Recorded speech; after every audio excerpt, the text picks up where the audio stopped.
Ferrari. Ferrari.2000万ぐらい。いや、マニラできる。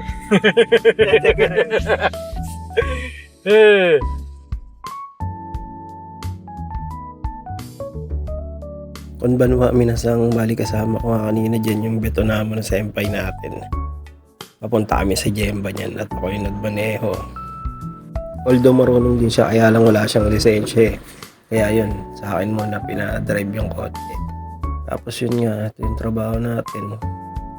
Bali nung nakaraan kasi, yung kasama ko dyan si Juan. Siya yung taga-forklift na nakaraan eh. Siya yung taga-ligpit. Tapos ako yung nag-acetylene. Sabi ko palit naman tayo ako. Even take lang, diba? Siya naman yung nag-acetylene ngayon. Ako naman yung taga-ligpit at taga-forklift. Totoo lang sa trabaho na to, hindi naman talaga mahirap kasi sanay tayo sa hirap talaga eh. Sa Pinas pa lang danas na natin yung mga ganitong trabaho eh, kaya hindi na tayo naninibago rito. Kumbaga, ang pinagkaiba na lang talaga yung lengguwahe nga at saka yung init ng panahon, yun yung pinakamatindi mong kalaban dito talaga. Ano lang naman yung rito, temperatura 35 lang. Pero pinakamainit na dito sa Japan yun, kaya yun lang talaga, nakabilad ka dyan maghapon sa arawan tapos nag-acetylene ka pa, doble init. Kaya sabi ko, ikaw muna, total ako yung nag-acetylene nakaraan eh. Pero tulungan naman kami dyan. Yung kasama ko na yan, Betonamo na yan, masipag din yan, maalam din siya sa mga heavy equipment. Halos lahat din dinadrive niya. Mas magaling mga siya sa akin kung tutuusin eh. Ako may alam lang ako, pero hindi tayo ganun kahusay sa mga heavy equipment. Ilan-ilan pa lang natututunan natin. Sa kanya halos lahat na. Ang totoo nga niyan, kapag may hindi tayo alam is nagpapaturo tayo sa kanya, which is willing naman siya. Kaya yun, sarap din magtrabaho kapag ganito yung mga kasama mo sa trabaho eh. Nagbibigay ng idea, hindi sila madamot sa kaalaman, di ba? Bali dito nga sa kaisya namin is dalawang kasama kong Vietnam na miss, tapos 3 Nihon Jin. Ay hindi, 4 pala sila kasama ni Satcho natin kasi din niya, nagtatrabaho din talaga siya. Ayan nga, siya yung nagpuputol ng puno, kami tagahila. Bali all around talaga yung trabaho natin. Yan, may kita nyo naman dyan eh.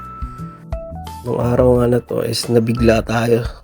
Kaya pala tayo pinagdala ng puton kasi matutulog tayo dito sa apato nila. So yun, nilibre nga tayo ni Juan ng ice cream niya, no. Bali tatawid lang kami sa kabilang kalye.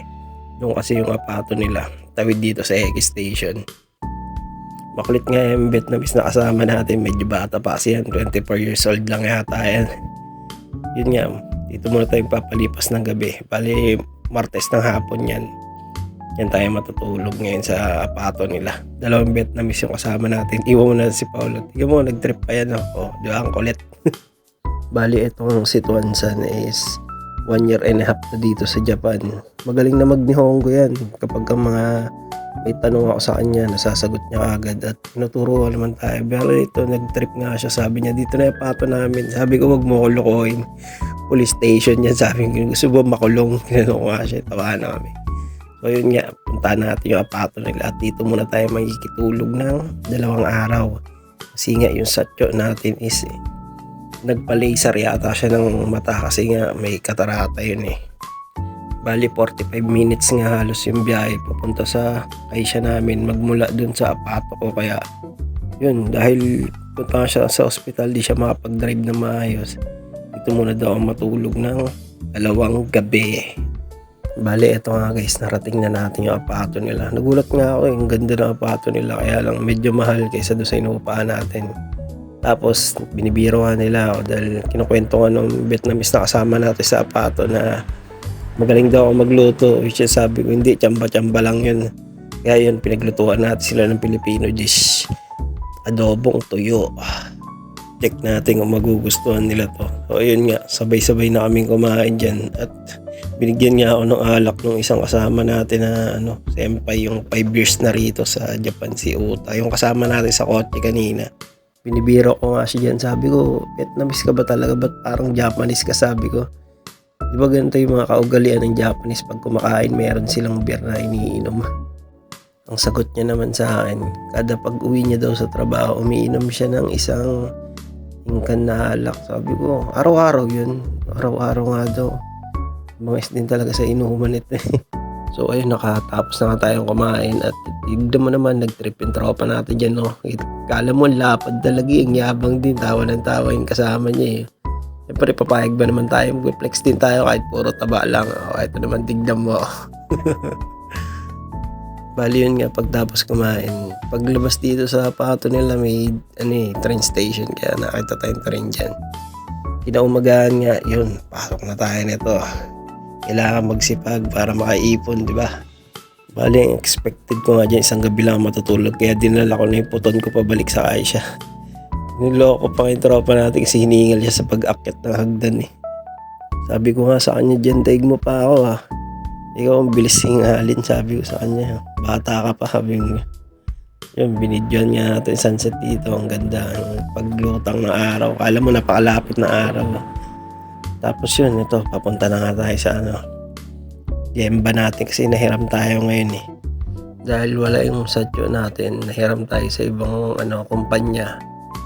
Which is okay naman kasi mababait din yung tao doon. Medyo may mga edad na sila pero okay din naman. Papunta na tayo sa trabaho. Ang oras natin ay Rokojihan. Tapos naman sila ng Lawson. Kasi nga yung ang ugali ng mga Hapon, bibili lang ng bento pananghalian, tapos nagkakape sila, yung nakaingkan. So yun, Kyowa Gambaru, minasan ohayo gozaimasu. Ito ang gigibain natin ngayon. Ito Jemba natin. Yan, gigibain natin yung malaki na yan. So ito nga guys, break time na natin. Kain muna tayo syempre. Para may lakas tayo sa maghapon at sobrang init ng panahon, kailangan bawiin mo sa pagkain yung pagod mo, di ba? Bali dyan nga kami kumain sa kotse kasi wala talagang masilungan dito. Kasama ko dyan yung ni Hunjin na si Kasumasan at si Utasan, yung Betonamon na tropa natin. Ang kinaganda lang dito kapag inihiram ka, ang daming drinks. Ayan nga, may Coca-Cola tayo dyan, bigay lang nila yan. Tapos kada isang oras nagbo-break tayo ng 10 minutes kasi nga sobrang init talaga. Bali yung kumpanya nga na humiram sa atin ay Midori at ang nataasang trabaho sa atin is magbaklas niyang malaking bahay na yan. Gigibain natin yan mamaya. So ayun, buti nga lumilim at katapos na rin natin, nagiba na natin lahat. Liligpit na lang tayo at magkakarga ng mga bakal, kahoy. Bali, ito nga guys, pauwi na tayo. Halos mag-alas 5 na rin dahil mahaba pa ang biyahe. Maaga na rin kami nag-out kasi tapos na rin naman yung trabaho. So yun, bali 2 gabi na nga tayo dito matutulog sa mga Vietnamese na kasama natin. Yan, papunta na nga tayo sa apato nila. Meron ding 30 minutes papunta sa apato nila. Ganun kasi rito kapag nakatapos kami na isang Jemba, lipat na naman sa iba. Sunod-sunod yung kontrata ng namin sa show namin. So yun, uwi muna tayo guys. Bye-bye. Pagkain. Luto ni Senpai. Kapay. Kapay. Yun nga, bumawi yung tropa natin. Pinaglutuan naman tayo mga lutong Vietnam. Yung tinikman natin, masarap naman. Meron lang pagkakapareho dun sa may sabaw. Sabi ko, parehas tayo na luto sa Pilipinas. Kung tawagin sa amin yan, tinola. So ayun, kinabukasan na naman nga to at papasok na kami. At ito, nagtitrip na naman yung tropa natin Vietnamese. Makulit talaga yung bata na yan eh. Pero mabait naman yun.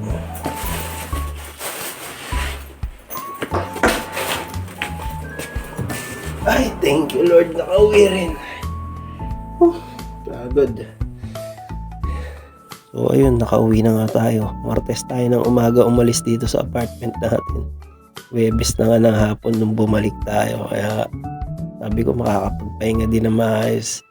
Okay din naman doon sa apartment ng mga Vietnamese. Kaya lang hindi natin makuha yung tulog natin. Hindi tayo sanay kasi ayun, bawi tayo ngayon. Pagluluto naman tayo ng sinigang na hipon. Dahil pagod tayo sa trabaho natin. kailangan natin magbawi sa pagkain. Diba? Hindi pwedeng puro pagod lang. Kailangan alagaan mo rin yung katawan mo kasi yan lang yung puhunan mo, diba? Ba't bibitinin mo pa sa pagkain, diba? Food trip lang ng food trip, di balin tumaba. So ayun nga guys, kain tayo. Itadakimasu. Sabi nga ni Paolo dyan, ba't ngayon ko lang umuwi pre? Namiss ko ni mga luto mo, sabi niyang ganun sa akin. Sabi ko nga, matututo ka magluto pag mag-isa ka talaga, sabi ko sa kanyang ganun eh. Although marunong din naman niya, kaya lang siguro tinatamad siya. So hanggang dito na nga lang guys. Ito ang agency natin at ang ating school.